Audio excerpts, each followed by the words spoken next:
So, have you ever woken up one day and said, what the hell was I thinking? And I'm not talking after a drinking binge. I'm talking about after collecting, right? Collecting. Here it is.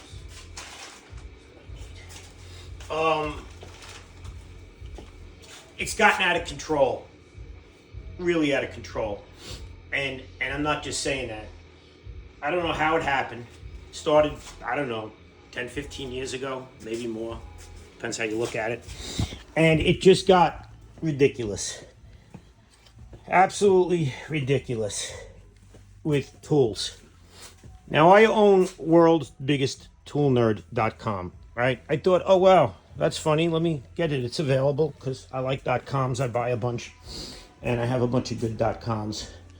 And I thought that was like cool to get, right? So I went ahead and bought it, and I realized that like I am world's biggest tool nerd. I mean, is anybody worse than me? Anybody out there worse than me? Wait till the video's done before you say yes or no, because it's absurd. It's absolutely absurd what's happened to my shop in the last 10 or 15 years. That DeWalt's for sale, by the way. I have a replacement, so I'm selling it. The replacement I have is as new. It's for, 50, 70-year-old saw, whatever it is, and it's like brand new. I had found it at a of course, a buyout. But ultimately, is anybody worse than me? That's the question. I want to know. All right, so I'm just going to do a one walk around now. Keep in mind I have a warehouse, 3,500 square foot warehouse, half hour away. That's full of everything I'm selling. This is all the keeper stuff. Rivet, beautiful rivet, right? Rivets at the bottom. I have about 10 of them. Grinders. And don't mind the mess. We're organizing. And, my wife, she'll call me a hoarder. And I explain, honey, I'm not a hoarder. Hoarders have junk that's useless and worthless, and it's in shambles. I'm a collector because I have good stuff that's valuable. And it's somewhat organized right now. I mean, it's not as bad as it had once been, and I am in the process of making some custom carts and shelving units to organize everything. So I do have a plan and an idea. I do have something in my head. This is a 8-inch Junior, by the way, very rare South Bend. And that's another rare 11, heavy 11 South Bend. Pretty cool. Then I have a little CNC over there. Grinders, more vices. So anvils, I have two anvils, and I'll tell you why that is. I just banged my head. That sucked. But anyway, I only have two anvils because I got into collecting them and I realized how heavy they are and I actually have three anvils. Well, three big ones, a few little ones. But I got in and out of anvils real fast because who needs more than like 3 or 4 anvils? Not this guy. Definitely not this guy. Metal stock. Every time I would do one of these buyouts, I'd get metal stock. And the thing about it is, I would do a buyout. I'd go to a place, and there's all these crusty old white guys digging through the tooling. Asking about run out on a 100-year-old machine and asking people to start up the machines and get them working. This is the welding area. We actually use that stuff. And here's another shelf for metal stock. Yeah. Bunch of Cosworth engines in the back, if anybody knows who that is. And then back in there, Bolet, Derbyshire, jeweler stuff. Real cool jeweler or watchmaker stuff. Yeah. More rivets. But, the catalytic converters. So I was getting $1,000 per cat way back when. And when Biden took office, everybody watched rhodium drop from 29,500 an ounce to 4,500 or 3,500. And, they just went south, and then they became $100 each. So I stopped selling them, and I kept collecting them. With that said, I have about 350 cats. Now that Trump's in office, I feel that the electric car push is going to ease up. I know, we have Elon in office too with him, so it might change something. But realistically, I think cats and rhodium are going to go back up and maybe not see 29.5, but that's when I sell my 350 cats. Here's my little shop up, that I would bring down on the lift to do any work, but, now it's just gotten ridiculous. So what I need to know is anybody out there worse than I am? And, I'm not proud of this. I mean, I like my stuff, don't get me wrong, but it's like, holy shit. Where does it start and end? And so let me get back to the buyout situation, right? So what happens is I go to a place, the crusty old white guys are digging through everything. How much for this? How much for this? I give you $1.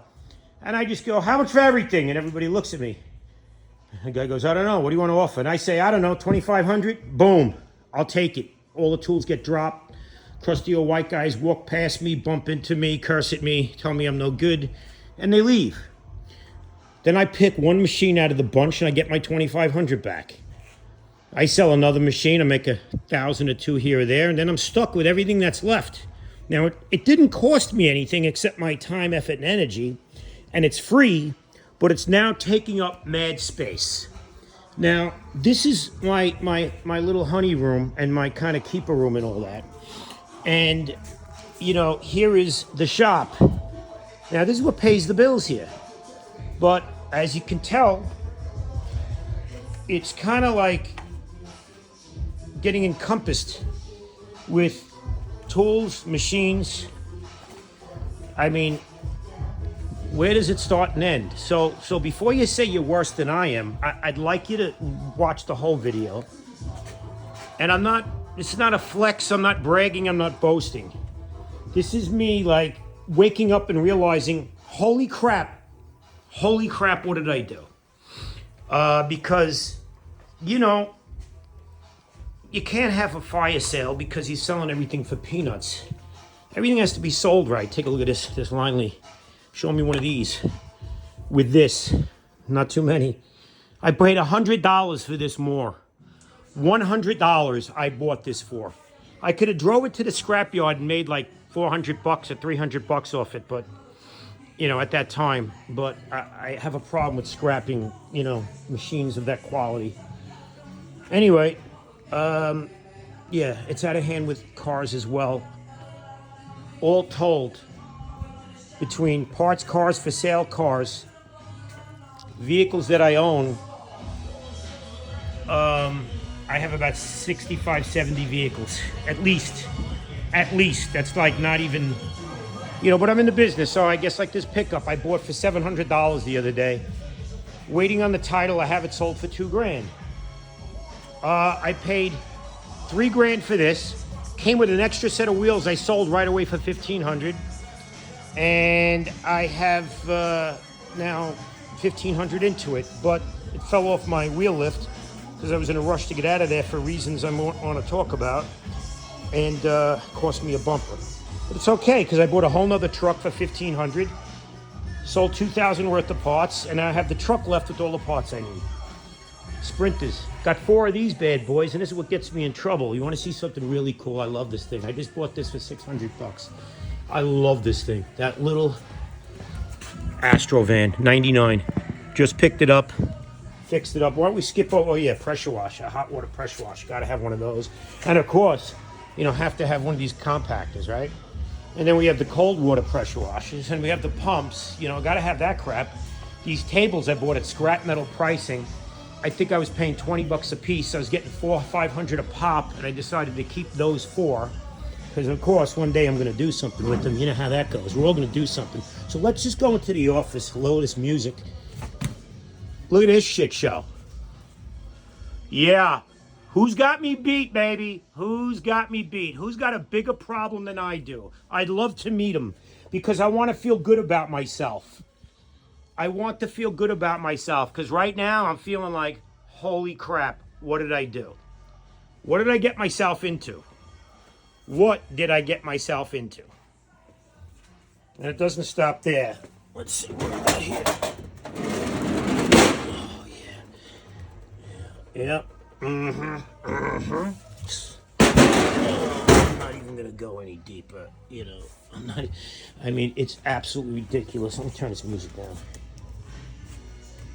Okay, so back to the shit show.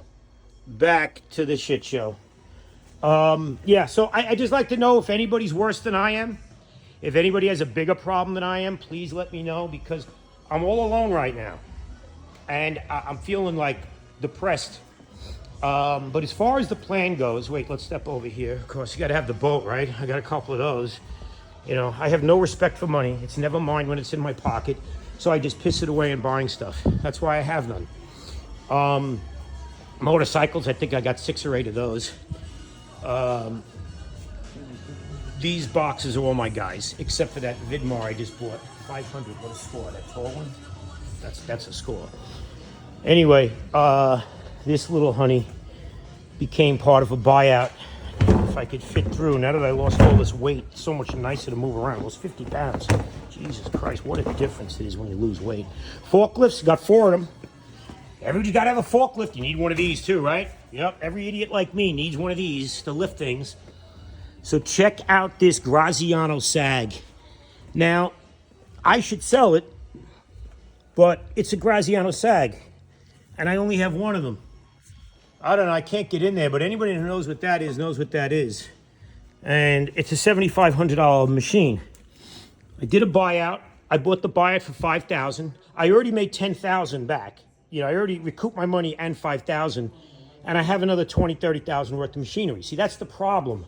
There are too many deals because there's very few idiots like me who have the means to move stuff and the money to buy things like this. So when an opportunity comes along, I can't pass it up. Just too good to be true. What's back here? Well, this we kind of use for the shop, kind of, you know.